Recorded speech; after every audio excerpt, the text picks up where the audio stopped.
Hi, I am Dr. Nazareth Solomon, consultant in the Department of Urology, KIMS Health Trivandrum, concentrated towards uro-oncology and robotic surgery. പൊതുവെ robotic surgery പറഞ്ഞതും patients ചോദിക്കുന്നതാണ്, ഡോക്ടറെ റോബോട്ടാണോ surgery ചെയ്യുന്നത്? Actually അങ്ങനെയല്ല. Robotic surgery എന്ന് പറയുന്നത് it is A master slave system. അങ്ങനെ പറഞ്ഞാൽ ഒരു മാസ്റ്ററാണ് ആ സർജൻ.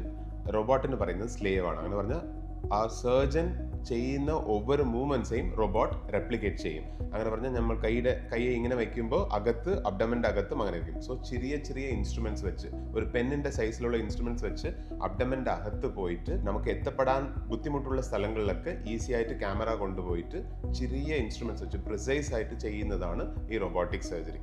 റോബോട്ടിക് സർജറി എന്നുള്ളത് കാർഡിയോതൊറാസിക് സർജറിന് വേണ്ടിയാണ് ആദ്യം മെഡിക്കൽ ഫീൽഡിൽ കൊണ്ടുവന്നത്. ബട്ട് ഈ ലോകത്തിൽ ഏറ്റവും റോബോട്ടിക് സർജറി യൂസ് ആയിരിക്കുന്നത് യൂറോളജിയിലാണ്. ബിക്കോസ് യൂറോളജിയിലാണ് ഈ ബോണി പെൽവിസ്, നമ്മുടെ എല്ലിൻ്റെ അകത്തിരിക്കുന്ന ഓർഗൻസ്, അങ്ങനെ പറഞ്ഞാൽ ബ്ലാഡർ ആണ്, പിന്നെ പ്രോസ്റ്റേറ്റ്, ഇതിലുള്ള ക്യാൻസേഴ്സിനൊക്കെ ഏറ്റവും മൈന്യൂട്ടായിട്ട് ചെയ്യാൻ വേണ്ടിയാണ് ഈ റോബോട്ടിക് സർജറി ലോകത്തിൽ ഇപ്പോൾ മാക്സിമം യൂസ് ചെയ്യുന്നത്. ഈ റോബോട്ടിക് സർജറിയിൽ ഉള്ള യൂസസ് എന്താണെന്ന് അത് സർജന് ഭയങ്കര മാഗ്നിഫൈഡ് ആയിട്ട്, ഒരു 10 times മാഗ്നിഫൈഡ് ആയിട്ട് കാണാൻ പറ്റും. പിന്നെ ഒരു 3 dimensionൽ കാണാൻ പറ്റും. പിന്നെ ഏറ്റവും ഇൻഅക്സസിബിൾ ഏരിയാസിൽ ഈ ക്യാമറ കൊണ്ടുപോയിട്ട് ഭയങ്കര പ്രിസൈസ് ആയിട്ട് നമുക്ക് കാണാൻ പറ്റും.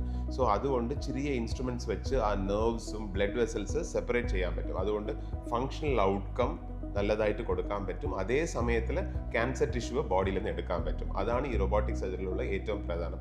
അതേപോലെ അതിൻ്റെ മൂവ്മെൻറ്റ്സ് ഒരു 540 degree of rotation, range of movements ഉണ്ടാവും. അതുകൊണ്ട് ഏത് ലെവലിലും എങ്ങനെയും നമ്മുടെ നോർമലായിട്ട് കൈകൊണ്ട് പോകുന്നതിനെക്കാട്ടിലും ഇത് ബെറ്റർ ആയിട്ട് ചെയ്യാൻ പറ്റും. അതാണ് ഈ റോബോട്ടിക് സർജറിയിലുള്ള ഏറ്റവും യൂസ്. യൂറോളജിയിലെ ഏറ്റവും നമുക്ക് ഈ റോബോട്ടിക് സർജറിയുടെ മാക്സിമം യൂസ് കിട്ടുന്നത് കിഡ്നിയിലുള്ള പാർട്ടിലായിരുന്നു ക്യാൻസർ വരുന്നത്. സോ കിഡ്നിയെ മൊത്തം റിമൂവ് ചെയ്യാതെ കിഡ്നിയിലുള്ള പാർട്ട് മാത്രം, ക്യാൻസറസ് പാർട്ട് മാത്രം കട്ട് ചെയ്ത് എടുത്തിട്ട് പിന്നെ തിരിച്ച് റീസൂച്ചർ ചെയ്യാൻ പറ്റും. അതുകൊണ്ട് പേഷ്യന്റിന് കിഡ്നിയെ നമുക്ക് സേവ് ചെയ്ത് കൊടുക്കാൻ പറ്റും. അതിൽ ഏറ്റവും യൂസ്ഫുൾ ആയിട്ട് ചെയ്യുന്നത് ഓപ്പണോ ലാപ്പക്കാട്ടിലും റോബോട്ടിക് സർജറിയിലാണ്. പിന്നെ അടുത്ത ഒരു മെയിൻ ഓർഗൻ എന്ന് പറയുന്നത് പ്രോസ്റ്റേറ്റ് ആണ്. ആ പ്രോസ്റ്റേറ്റിലെ ക്യാൻസർ വരുവാണെങ്കിൽ ആ പ്രോസ്റ്റേറ്റ് എന്ന് പറയുന്നത് ഫുൾ രക്തനാളങ്ങളും പിന്നെ നമ്മുടെ നെർവ്സും ഇരിക്കും, എറക്ഷൻ്റെ നെർവ്സും ഇരിക്കും. സോ അത് സെപ്പറേറ്റ് ചെയ്ത് ആ ബ്ലഡ് വെസലെയും ബ്ലീഡിങ് കൺട്രോൾ ആക്കി ആ ക്യാൻസറസ് ടിഷ്യൂ എടുക്കാൻ പറ്റും.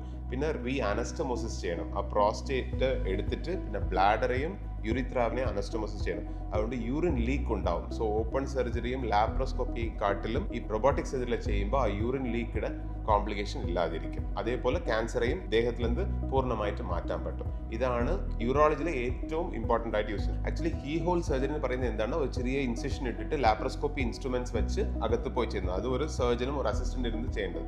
അതേ ഇതിൽ ഒരു 8 mm അങ്ങനെ പറഞ്ഞാൽ ഒരു പെന്നിന്റെ സൈസിൽ ഒരു ഇൻസിഷൻ ഇട്ടിട്ട് അതിനകത്ത് പോയിട്ട് ഇതും കീ ഹോൾ ആണ്. ബട്ട് ഇത് കുറച്ചുകൂടെ മാഗ്നിഫൈഡ് ആയിട്ട് നമുക്ക് എല്ലാം മാഗ്നിഫൈഡ് ആയിട്ട് കാണാൻ പറ്റും. പിന്നെ റേഞ്ച് ഓഫ് മോഷൻസ്, ഈ ലാപ്രോസ്കോപ്പിയിൽ ഏറ്റവും ഡിഫിക്കൽട്ട് ആയിട്ട് ഇരിക്കുന്നത് സൂച്ചറിങ് ആണ്. സൂച്ചറിങ് ചെയ്യുന്നതും പിന്നെ ഇതുപോലെ ഡീപ്പ് പെൽവിസിലൊക്കെ പോകുമ്പോൾ, പെൽവിസ് എന്ന് പറഞ്ഞാൽ ബോണി പ്രോമിനൻസിന്റെ അകത്ത് പോയി ചെയ്യുന്നതൊക്കെ ഭയങ്കര ഡിഫിക്കൽട്ട് ആയിരിക്കും.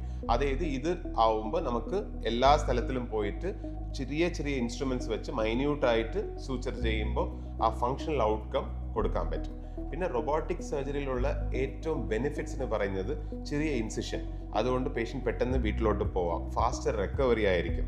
പിന്നെ അവർ ബൈക്കിൽ വന്നിട്ട് തിരിച്ച് ബൈക്കിൽ തന്നെ പോവാം. അത്ര പെട്ടെന്ന് നമുക്ക് പേഷ്യൻ്റെ റിക്കവറി ഉണ്ടാവും. പേഷ്യൻ്റ് സർജറി കഴിഞ്ഞ് 6 മണിക്കൂറിൽ പേഷ്യൻ്റ് ഞങ്ങൾ നടത്തിക്കും. പേഷ്യൻ്റ് നടന്ന് എല്ലാം ചെയ്യാൻ പറ്റും. അത്ര പെട്ടെന്ന് റിക്കവറി ഉണ്ടാവും. ബിക്കോസ് ചെറിയ ഇൻസിഷനാണ്. പിന്നെ ഉള്ളത് എല്ലാ സർജറി റോബോട്ടിക് സർജറിയിലാണോ ചെയ്യാൻ പോകുന്നത്? No, only if it is indicated, especially in cancer prostate and small renal tumors, പിന്നെ bladder tumors, പിന്നെ renal transplant in the future. ഇത് എല്ലാത്തിലും നമുക്ക് റോബോട്ടിക് സർജറി വെച്ച് ചെയ്യാൻ പറ്റും. Not all surgeries needed robotic surgery, but maximum surgeries can be utilized with robot so that it will give a better care to the patient.